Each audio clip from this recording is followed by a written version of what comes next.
បាទសួស្តីបងប្អូនគ្នាស្វាគមន៍មកកាន់ Channel YouTube របស់ខ្ញុំថ្ងៃនេះថ្ងៃដែរខ្ញុំចង់ចែកម្លែកបងប្អូនឥឡូវនេះគឺ AI គឺគាត់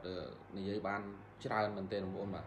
ជាមួយនឹងភាសាខ្មែរយើងគឺគាត់អាចនិយាយបានហើយគឺយើងអាចសួរគាត់បានហើយយើងអាចនិយាយឆ្លើយឆ្លងជាមួយគាត់ជាភាសាខ្មែរបានជាមួយនឹង Google Gemini បងប្អូនបាទអញ្ចឹងបងប្អូនណាខ្លះអត់ទាន់ដឹងគឺបងប្អូនអាចសាកល្បងបានបងប្អូនអាចសួរសំណួរផ្សេងទៅកាន់ Google Gemini ដើម្បីឲ្យ AI Google Gemini ហ្នឹងគឺគាត់បកស្រាយប្រាប់បងប្អូនទាំងអស់គ្នាក្នុងសំណួរណាមួយដែលបងប្អូនចង់សួរហ្នឹងគឺបងប្អូនអាចសាកសួរទៅគាត់បានគឺនិយាយទៅគឺល្អមែនតើអញ្ចឹងគឺយើងចង់ដឹងនៅចំណុចណាមួយនៅក្នុងប្រទេសកម្ពុជាយើងគឺយើងអាចសាកសួរទៅកាន់ Google Gemini បានឥឡូវមកខាត់ពេលយូរយើងចូលទៅកាន់ Google Gemini ទាំងអស់គ្នាតោះ Let's go បាទសួស្តីបងប្អូនគ្នាឥឡូវយើងចូលមកដល់ក្នុងទូរស័ព្ទហើយអញ្ចឹងបងប្អូនណាខ្លះមិនទាន់ដឹងក្នុងការសួរទៅកាន់ Gemini ជាភាសាខ្មែរគឺបងប្អូនអាចទស្សនានៅវីដេអូនេះបានខ្ញុំនឹងចែកម្លែកបងប្អូនទាំងអស់គ្នាក្នុងការសាកសួរជាមួយនឹង Google Gemini ដើម្បីឲ្យគាត់នឹងជានិយាយជាភាសាខ្មែរហើយអាចនិយាយឆ្លើយឆ្លងជាមួយនឹងយើងបានទាំងអស់គ្នាហើយឥឡូវកុំឲ្យខាតពេលយូរយើងចូលទៅកាន់ Google Gemini ទាំងអស់គ្នាខ្ញុំបងប្អូនបាទចុចចូលលើ Google Gemini មកនៅក្នុងទូរស័ព្ទរបស់យើងអាច download បានយកពាក្យ allow ខាងក្រោមគេបន្ទាប់មកបងប្អូនចុចចូលកន្លែងនេះកន្លែងសញ្ញាសំឡេងនេះយើងអាចសរសេរជាអត្ថបទផ្សេងយើងអាចសាកសួរតាមរយៈ Gemini តាមការសេរសក៏បានតាមការនិយាយទៅកាន់ Gemini ដើម្បីឲ្យ Gemini ឆ្លើយឆ្លងជាមួយយើងហ្នឹងក៏បានឥឡូវកុំឲ្យខាតពេលយូរយើងចូលទៅនិយាយជាមួយនឹង Google Gemini មកបងប្អូនចុចកន្លែងសញ្ញាខាងក្រោមគេសញ្ញាសំឡេងខាងក្រោមនេះខាងស្ដាំដៃខាងក្រោមគេហ្នឹងយើងចុចចូលនឹងមក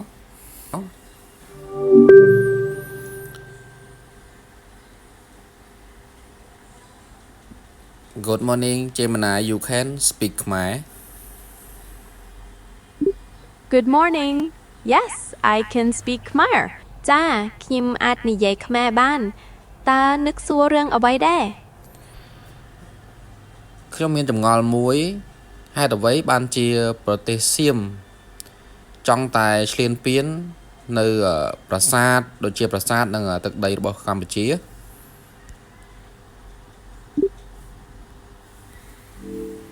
ជំលោះព្រំដែននិងបញ្ហាប្រវត្តិសាស្ត្រគឺជារឿងរ៉ាវស្មុគស្មាញ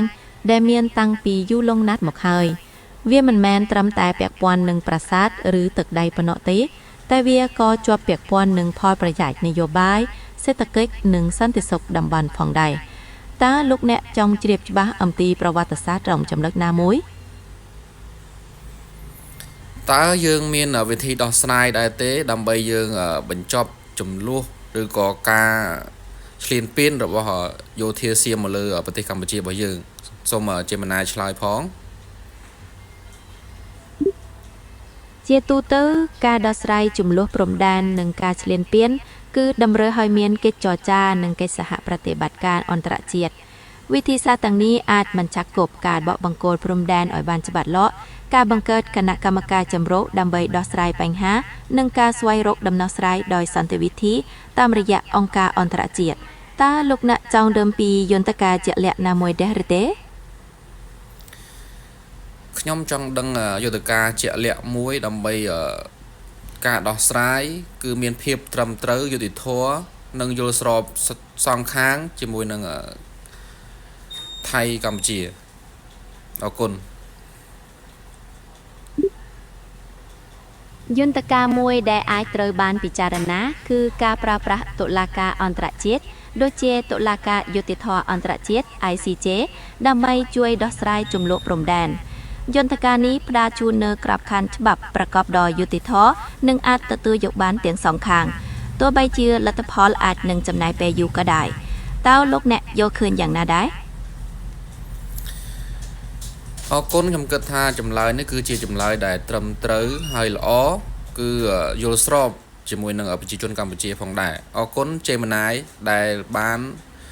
ឆ្លើយតបជាមួយនឹងខ្ញុំអរគុណច្រើនជួបគ្នានៅឱកាសក្រោយទៀត